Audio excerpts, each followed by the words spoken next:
There is a moment that happens before you click on anything, before your thumb moves, before the algorithm suggests, before the title even registers consciously. There is a flicker. Something in you shifts. Not your attention. Something deeper than attention. Something behind your eyes recognizes a signal that your conscious mind has not yet processed, and you follow it. You follow it the way an animal follows a scent on the wind, not because it understands the chemistry of olfaction, but because something older than understanding is pulling it forward. You followed that flicker to get here. And what I want you to consider right now, before we go any further, is that the flicker itself is the evidence, not evidence that you are special in some flattering, comfortable way. Evidence that a part of your mind is already operating in a dimension you have not been taught to recognize. Most people spend their entire lives navigating 3 dimensions: length, width, depth, forward and backward, left and right, up and down. They move through space and they experience time as something that happens to them, a river carrying them from birth toward death with no say in the current. They react, they repeat, they remain stuck in patterns they can describe but cannot exit. And the reason they cannot exit is not a lack of willpower or discipline or knowledge. It is that they are trying to solve a 4-dimensional problem with 3-dimensional tools.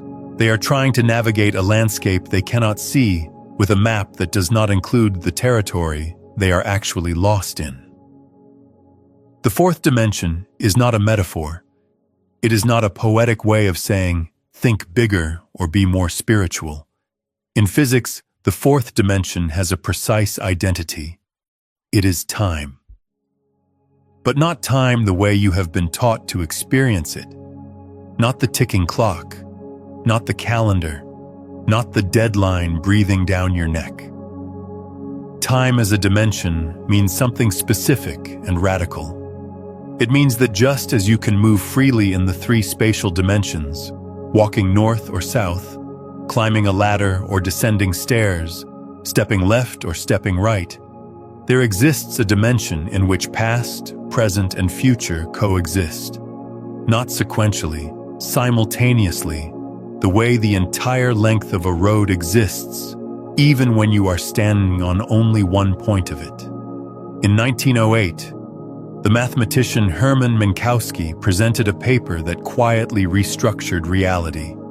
He had been Einstein's teacher, and he took the young physicist's special relativity and reframed it in a way that Einstein himself initially resisted. Minkowski proposed that space and time are not separate things. They are a single 4-dimensional fabric he called space-time. In Minkowski's framework, your entire life, every moment you have lived and every moment you will live, exists as a world line, a continuous curve stretching through 4-dimensional space-time. Your birth is not gone. Your death is not yet to come. Both are coordinates on a structure that already exists in its entirety, the way every city on a map exists simultaneously, even though you can only visit one at a time. This was not philosophy. This was mathematics. And Einstein, after initially dismissing Minkowski's geometric interpretation, eventually adopted it as the foundation of general relativity. The block universe, as physicists came to call it, is not a fringe idea. It is the standard geometric interpretation of relativity that has survived over a century of experimental confirmation. Every GPS satellite orbiting this planet right now has its clocks adjusted for relativistic time dilation, a correction that only makes sense if time is genuinely a dimension woven into the geometry of space, not an illusion, not a metaphor, but a structural feature of reality as real as height or width. So here is what begins to crack open when you sit with this. If your entire world line already exists, if the future is not a blank page but a coordinate you have not yet reached from your current perceptual position, then what exactly is happening when you feel pulled towards something? When you sense a direction before you can justify it logically? When a decision feels inevitable before you make it?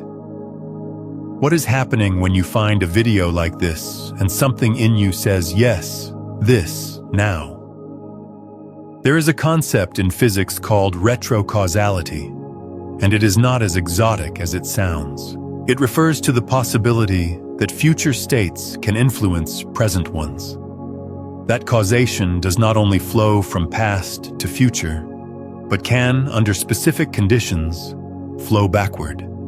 The idea has been explored seriously by physicists like Hugh Price at Cambridge and Yakir Aharonov, whose two-state vector formalism in quantum mechanics describes particles as being influenced by both their initial conditions and their final conditions simultaneously. In Aharonov's framework, a quantum system is not fully described by its past alone. You need the future boundary condition too. The particle, in a sense, knows where it is going to end up, and this knowledge shapes its behavior in the present. This is not mysticism dressed in equations. This is peer-reviewed physics published in journals and debated at conferences. And while the interpretation remains contested, the experimental results that motivate it are not. The weak measurement experiments conducted by Aharonov and his colleagues have been replicated. They show measurable present-tense effects that only make sense if the future measurement is somehow participating in the present state. Now hold that. Hold the block universe. Hold retrocausality. And ask yourself a question that no physics textbook will ask you, but that your own experience has been asking you for years. What if the moments in your life when you felt inexplicably drawn towards something, when you made a choice that defied logic but turned out to be exactly right, when you walked into a room or opened a book or met a person and felt the shock of recognition, what if those moments were not random? What if they were the felt experience of your world line's geometry? The subjective sensation of a future coordinate exerting influence on your present position? This is what it means to begin operating in the fourth dimension. Not levitating, not bending spoons, not escaping physical reality. It means becoming conscious of a dimension you have been moving through your entire life without knowing it. The way a fish does not know it is in water until something lifts it briefly into the air. And here is where this gets specific enough to change how you move through the next 24 hours. Because there is a difference between understanding this intellectually and inhabiting it. The intellectual understanding is three-dimensional. You hear the idea, you file it, you move on. The inhabited understanding is four-dimensional. It changes the texture of your present moment because you begin to feel the depth of now. The way now is not a thin razor edge between past and future, but a thick, rich, multi-dimensional space that contains information from both directions. If something in you is already resonating with this, if you can feel the shift even slightly, take a moment right now to hit that like button and subscribe to this channel. That small action aligns you with more of this content reaching you exactly when your world line is ready for it. Now let us continue. There was a period, years ago, when everything in life felt like wading through wet concrete. Every action required enormous effort. Every decision felt arbitrary. The future seemed like a hallway with all the doors closed. And the strangest part was that nothing was technically wrong. The external circumstances were adequate. The health was fine. The relationships were functional. But there was a flatness to everything, a two-dimensionality as if life had lost a dimension and nobody had mentioned it. What was actually happening, though it took a long time to understand, was a collapse of temporal depth. Consciousness had contracted into a single thin slice of now, disconnected from the larger pattern. Like looking at a single frame of a film and trying to understand the story. The frame contains real information, but without the frames before and after it, it is meaningless.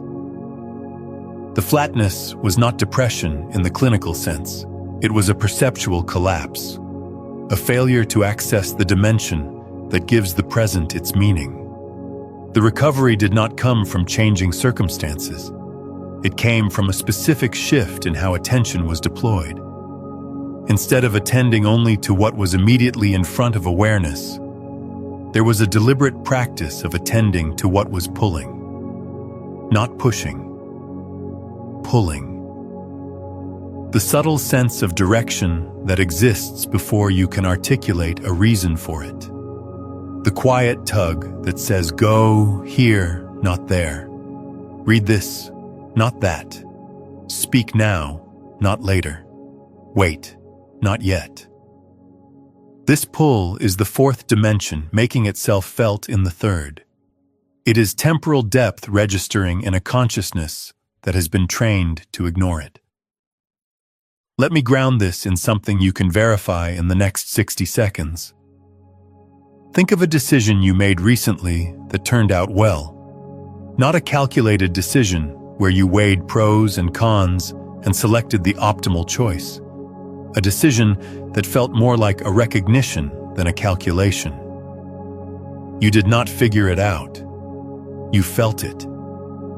You knew in some way you could not defend logically that this was the move to make. And afterward, when it worked out, you probably called it intuition or luck or coincidence. Now think about what was actually happening in that moment. Your conscious, three-dimensional mind, the one that processes sequentially, that reasons from past to present to future in a straight line. That mind did not produce the answer. Something else did, something that seemed to have access to information your sequential mind did not possess. Information about how things were going to unfold. Information from a direction that linear thinking cannot reach. This is not magical thinking. This is what it feels like from the inside, when consciousness brushes against its own four-dimensional nature. The physicist would call it a sensitivity to boundary conditions. The contemplative would call it listening to the deeper current. The language differs. The phenomenon is the same. A part of you is not confined to the present moment as your thinking mind defines it. If you've been doing everything right and reality still hasn't shifted, this is the one thing nobody has told you. You meditate, you visualize, you affirm every single morning, and still, somehow, the life you're calling in stays just out of reach. It is not your effort. It is not your mindset. There is something underneath all of it, quietly running the show. I am hosting a free live transmission where I walk you through exactly what that is and how to finally shift it at the root. The link to register is in the description below. Save your seat. The moment you see this, you will understand why you could not see it before. A part of you has access to the larger shape of your world line, and that part communicates not in words or logic, but in feeling, in pull, in the quiet certainty that precedes understanding. I want to pause here and ask you something. When was the last time you felt that pull, that quiet knowing that preceded logic? Drop it in the comments below. Not the outcome, but what the pull itself felt like. Because naming it is part of recognizing it, and recognition is the first phase of everything we are exploring here. The question is not whether this capacity exists. You have already experienced it. The question is why it is so intermittent, why it flickers on and off, why some days you feel deeply connected to this larger intelligence, and other days you feel like you are stumbling through fog, making choices by committee with the noisiest parts of your mind. The answer has to do with something that quantum mechanics reveals about the relationship between observation and reality, but not in the way it is usually presented. The observer effect, as it is popularly described, says that observing a quantum system changes it. This is true but incomplete. What actually happens in the measurement problem is more nuanced and more relevant to what we are exploring here. In quantum mechanics, before measurement, a particle exists in a superposition of states. It is not in one position or another. It is described by a wave function that encodes the probability of finding it in various positions. The wave function is not a statement of ignorance about where the particle really is. According to the standard interpretation, the wave function is the most complete description of reality available. The particle genuinely does not have a definite position until it is measured. Now here's the part that matters for understanding your fourth-dimensional mind. The wave function does not collapse because a pair of human eyes looks at it. It collapses because an interaction occurs that forces the system to resolve into a definite state.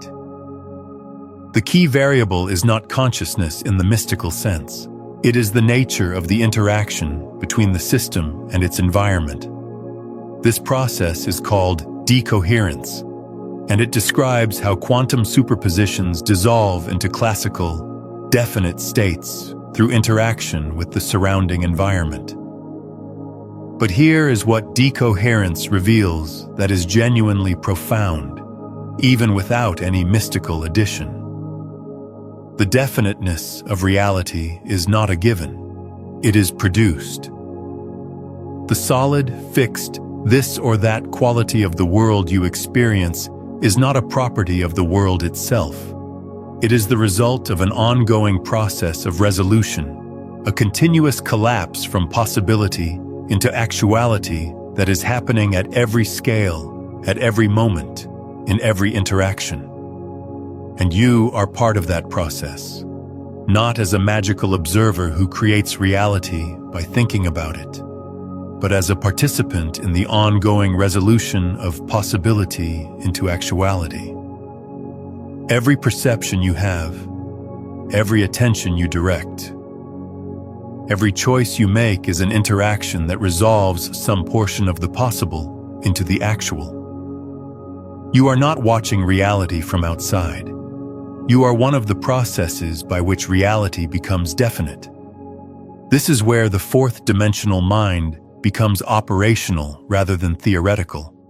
Because if the present moment is a point of resolution, a place where possibility collapses into actuality, then the quality of your participation in that collapse matters. The way you attend to the present moment shapes what the present moment becomes. Think about what happens when you are anxious. Anxiety is a very specific temporal distortion. It is the mind projecting into a future that has not yet resolved and treating that projection as if it were already actual. The body responds to the projection with the same chemistry it would use for a real threat. Cortisol floods the bloodstream. The heart rate increases. The muscles tense. The perceptual field narrows to threat-relevant information. And here is the critical part. This narrowing of perception changes what you can see in the present.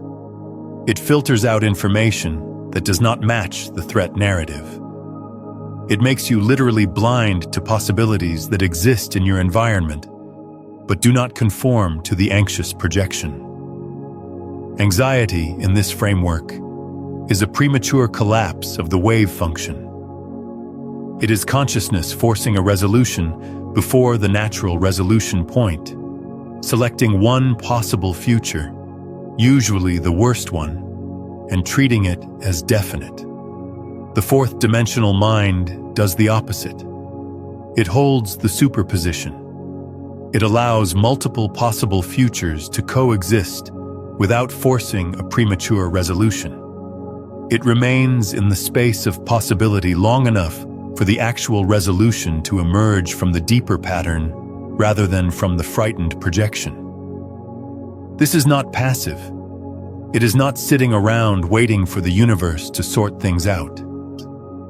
That mistake, the mistake of confusing openness with passivity, is precisely what the Hermetic tradition warned about when it described the false sage. The person who learns that reality is mental, that laws operate on multiple levels, that the material world is not as solid as it appears, and concludes from this that effort is unnecessary, that consequences do not apply, that the rules of the game can be ignored because the game is a dream. That person, the tradition says plainly, is broken against the rocks, not because the insight was wrong, the insight was correct. Reality is mental in its fundamental nature. The error was in what was done with the insight.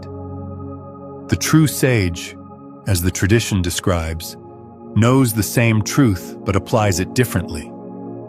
Instead of ignoring the laws of the lower plane, the sage discovers higher laws that can be applied within the lower plane to achieve results that seem impossible to those who know only the lower laws.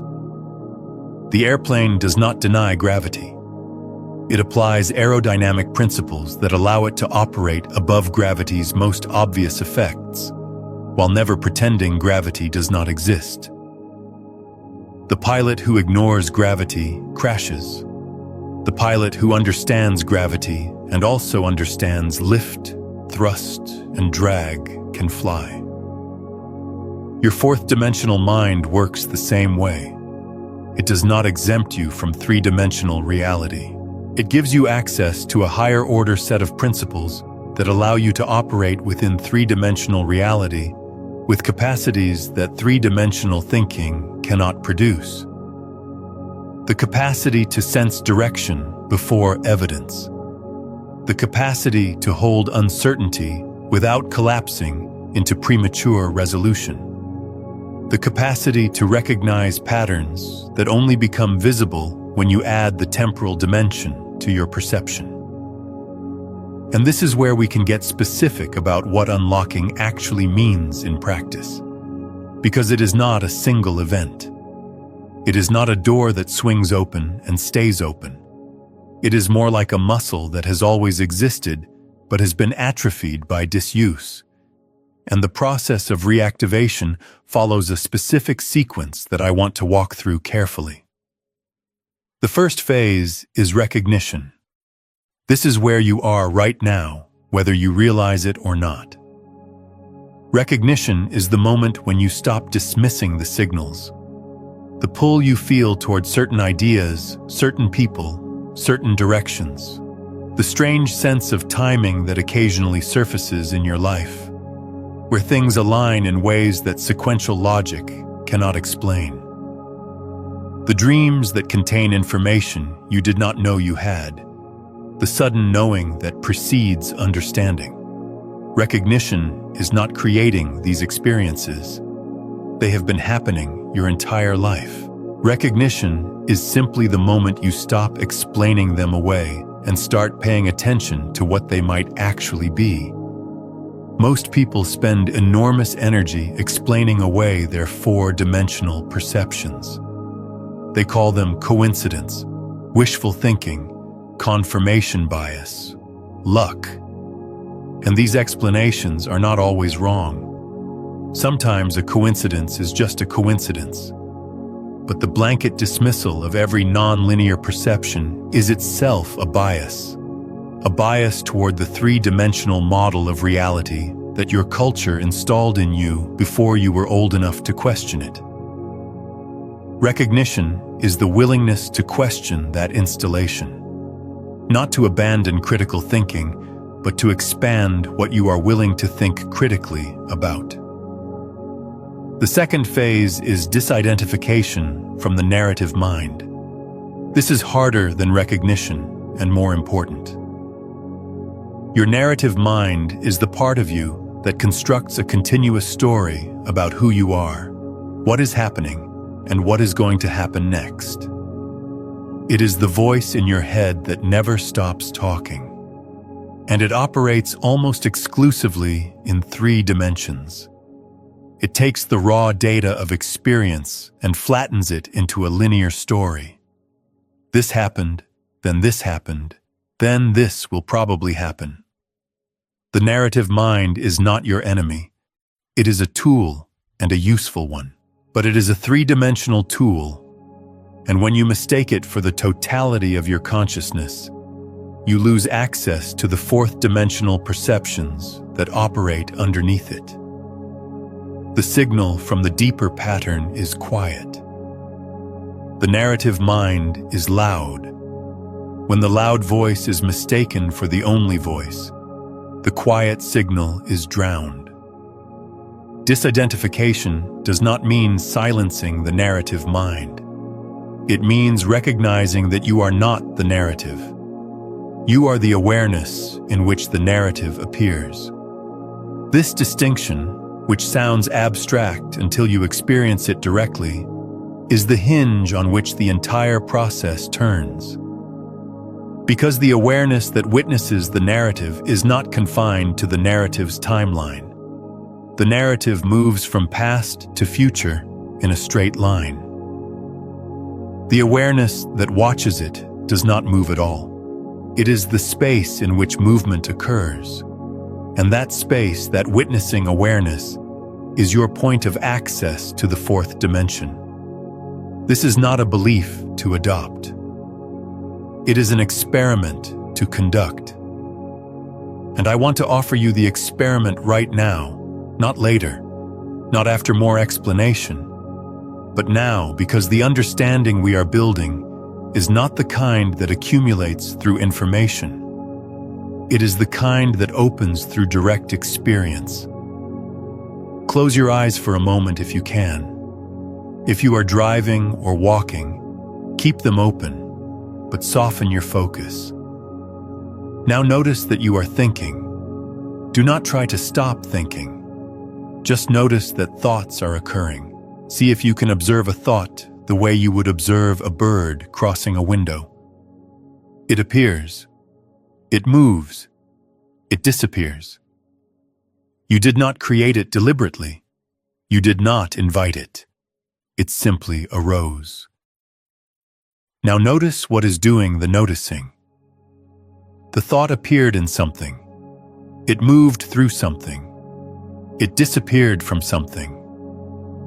What is that something? It is not another thought, because you can observe that something without thinking about it. It is not an emotion, because emotions also arise and pass within it.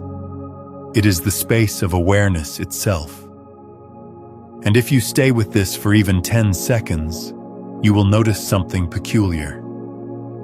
This awareness does not have a location in time. The thought had a beginning and an end. The awareness in which the thought appeared did not begin when the thought began and did not end when the thought ended. It was there before the thought, during the thought, and after the thought. It is always there. It is always here. It does not move through time. Time moves through it. That is your 4th-dimensional mind. Not a concept, not a theory.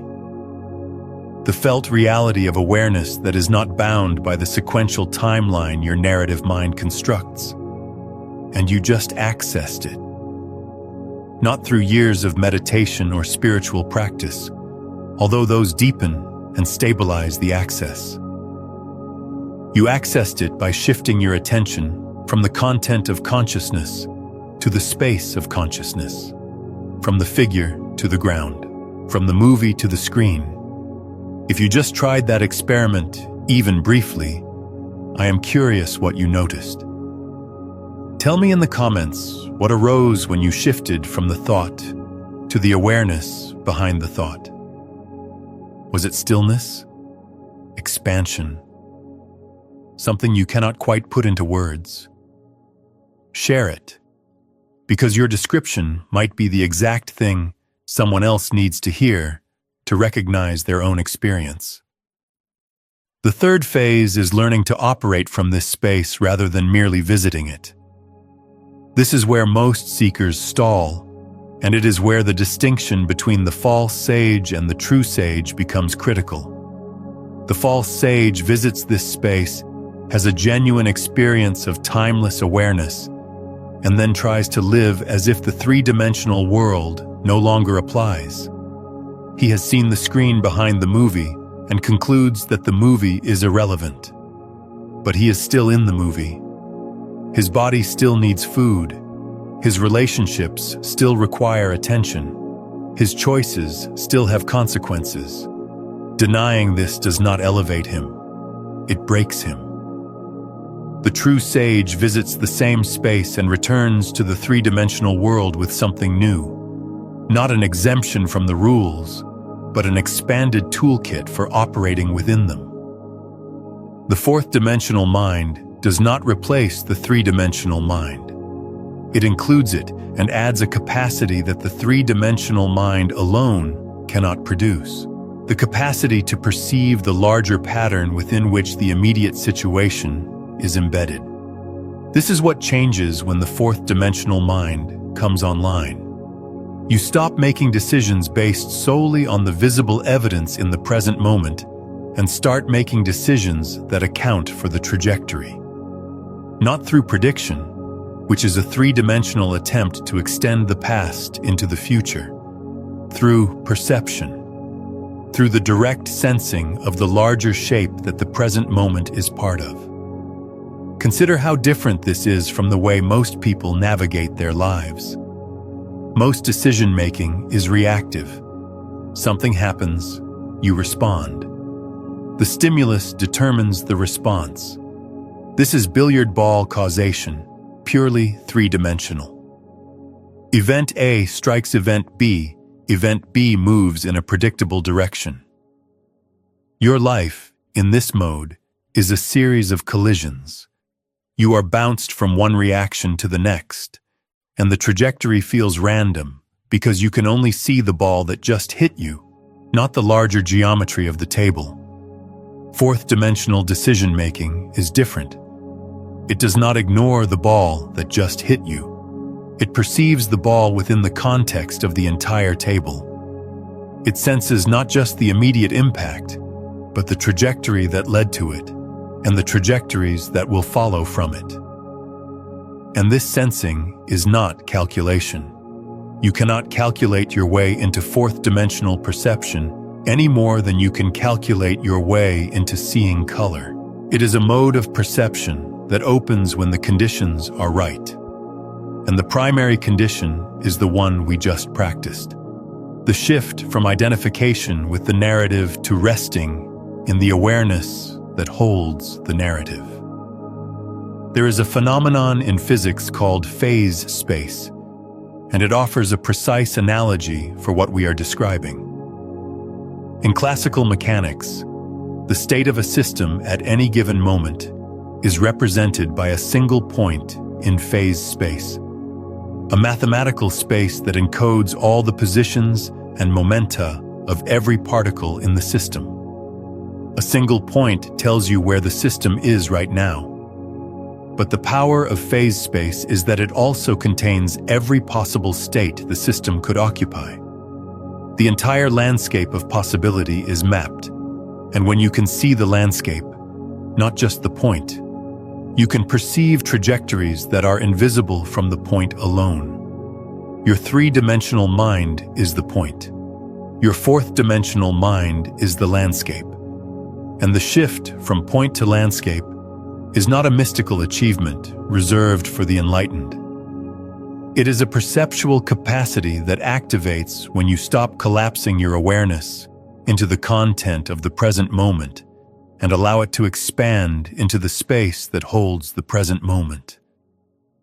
If this shift from point to landscape is resonating, there is something deeper I want to share. Have you spent years chasing manifestation, visualizing, affirming, raising your vibration, only to watch the same patterns repeat? Every traditional method assumes the same thing, that you are separate from what you want. That separation was never real. You were chasing a signal you were already broadcasting. Beyond the frequencies, a quantum guide to consciousness mastery walks through all 9 frequencies, from the dense transmissions trapping you through the ascending currents to the master frequencies where consciousness becomes the field. Every method you tried sent a signal outward. This one tunes the signal you already are. Every day you delay, your nervous system broadcasts the same old signal, and breaking free gets harder. So move on it tonight. The link is in the pinned comment below. Now let us return to the 4th phase of this awakening. The 4th phase is integration, and this is where the transformation becomes visible in your actual life. Integration means that the 4th dimensional perception is no longer something you access only in meditation or in quiet moments of reflection. It begins to operate in real time, in the middle of conversations, in the heat of decisions, in the chaos of daily life. The awareness that is not bound by the sequential timeline becomes a constant background, like peripheral vision. You do not stare at it directly. You do not need to. It is simply there, informing your perception, expanding your field, giving you access to information that the narrative mind alone cannot reach. This is when people around you start noticing something different, though they usually cannot name what it is. They say you seem calmer. They say you seem to know things you should not know. They say your timing is uncanny. What they are observing is the effect of a mind that is no longer confined to the thin slice of now that 3-dimensional consciousness occupies. You are drawing on a wider bandwidth of temporal information, and it shows in your choices, your responses, your capacity to remain steady when everything around you is turbulent. But I want to be honest about something here, because honesty is more useful than inspiration. Integration is not linear. It is not a smooth ascent from 3-dimensional to 4-dimensional consciousness. It is more like learning to breathe underwater. You can do it for a while, and then something startles you, and you gasp and swallow water, and you are back on the surface, coughing. The old patterns of reactive, narrative-driven, 3-dimensional consciousness are deeply grooved. They have been your operating system for decades. They do not disappear because you had an insight. They reassert themselves, sometimes violently, especially when you are tired or stressed or afraid. The practice is not to prevent the regression. The practice is to notice it sooner each time and to return to the wider awareness with less drama. The gap between losing the 4th-dimensional perception and recovering it gets shorter. The recovery gets smoother, and over time the wider awareness becomes the default rather than the exception, not because you achieved something, but because you stopped doing the thing that was blocking it. The blocking was the effortful identification with the narrative. The wider awareness was always there. You were just standing on it without looking down. There is one more element I want to develop here, because it addresses something you may have felt but never had language for. It is the reason the title of this video uses the word chosen, and it is the reason that word is not hyperbole. In a block universe where your entire world line already exists as a 4-dimensional structure, the concept of finding something takes on a different meaning. In three-dimensional thinking, finding is accidental. You stumble across something by chance. The universe is random, events are disconnected, and any meaning you extract is meaning you projected onto meaningless coincidence. In four-dimensional thinking, finding is geometric. You arrived at this point on your world line because the shape of your world line passes through this point. The video exists at a coordinate. You exist at a coordinate.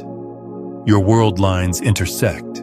This is not destiny in the fatalistic sense, where your choices do not matter. It is structure. The same way a river does not flow uphill, not because it is forbidden, but because the geometry of the landscape determines the direction of flow. Your world line flows through certain coordinates because the geometry of your consciousness determines the direction of your attention. And here is the part that is not comfortable but is true. Not everyone's world line passes through this coordinate. Not everyone will encounter this information at this moment in their trajectory. The people who scroll past this video are not inferior or unworthy. Their world lines simply pass through different coordinates. They will encounter what they need to encounter at the coordinates their world lines pass through. But you are here. Your world line passes through this point. And the fact that it does tells you something about the shape of your trajectory that you may not have recognized yet. It tells you that your world line is curving toward greater temporal depth, toward a mode of consciousness that includes the fourth dimension rather than being confined to three. The pull you felt, the flicker of recognition that preceded your click, was the felt sense of this curvature. Your future self, the version of you that has already integrated the fourth dimensional perception, is not separate from you.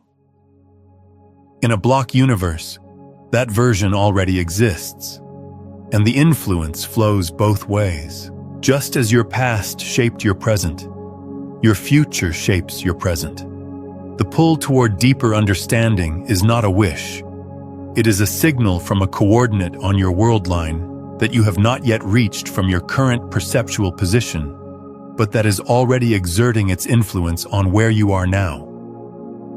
This is what Aharonov's two-state vector formalism looks like from the inside. You are being shaped by both your initial conditions and your final conditions. Both your past and your future are participating in who you are at this moment. And the moment you become conscious of this, the moment you stop treating the future as a blank page and start treating it as a dimension you can sense, everything about how you navigate the present changes. You stop forcing. You start aligning. You stop pushing toward outcomes and start feeling for the current that is already flowing toward the outcome that matches the shape of your world line. This is not passivity. The river is not passive. It moves with enormous power, but it does not fight the landscape. It reads the landscape and follows the path of deepest alignment. That is what fourth-dimensional navigation feels like, effortful. In the way that swimming with a current is effortful, you still have to swim, but qualitatively different from swimming against it. I want to offer you a practice now, something concrete you can carry out of this video and into the next hour of your life, because understanding without practice is the three-dimensional version of this teaching.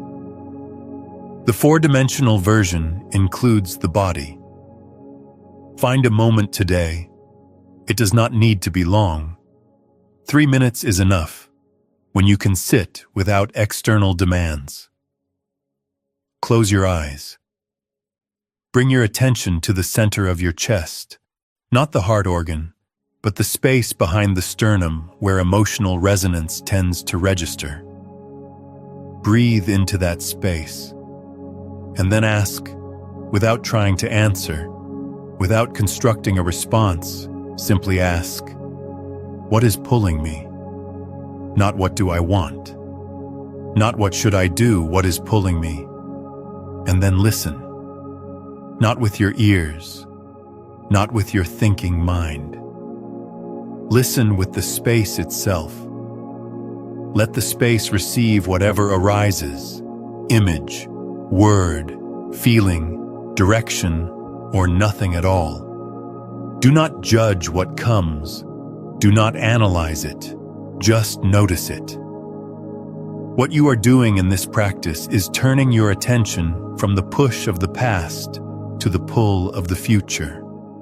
You are reorienting your perceptual apparatus from the three-dimensional mode, where causation flows only from past to present, to the four-dimensional mode, where causation flows from both directions.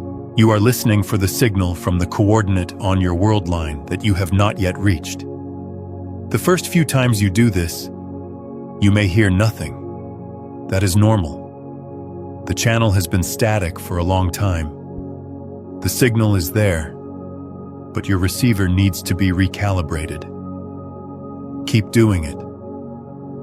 Not with desperation, not with the anxious energy of someone trying to make something happen, but with the patient attention of someone tuning a radio, turning the dial slowly, listening for the moment when the static resolves into signal. Over days and weeks, the signal gets clearer. You start to notice the pull, not just in meditation, but in daily life. You feel it in conversations, in decisions, in the subtle sense of rightness or wrongness that accompanies your choices. You begin to trust it, not blindly, not by abandoning your rational mind, but by giving it equal weight with your rational mind. Two sources of information instead of one. Two dimensions of causation instead of one. A richer, deeper, more complete picture of the reality you are navigating. And here is what happens when you operate this way consistently. When the fourth dimensional mind is not a peak experience, but a baseline. The synchronicities increase. Not because the universe is rewarding you for being spiritual, because you are perceiving connections that were always there but that three-dimensional consciousness could not detect. The meaningful coincidences, the perfect timing, the right person appearing at the right moment. These are not being created by your expanded awareness. They are being revealed by it. They were always part of the pattern. You just could not see the pattern because you were looking at it from too few dimensions. Imagine looking at a three-dimensional object, say a spiral staircase from directly above. From that angle, it looks like a circle. You see the shape repeating, going around and around, and it seems like you are going nowhere. You are stuck in a loop. But the moment you shift your perspective and look at the staircase from the side, you see that it is not a circle at all. It is a helix. Every revolution is higher than the last. You were ascending the entire time. You just could not see the ascent from the angle you were viewing it. That shift in viewing angle is the shift from three-dimensional to four-dimensional consciousness. The patterns of your life that seemed like repetition, the same problems recurring, the same dynamics replaying, the same lessons presenting themselves again and again. Those patterns are not circles. They are helical.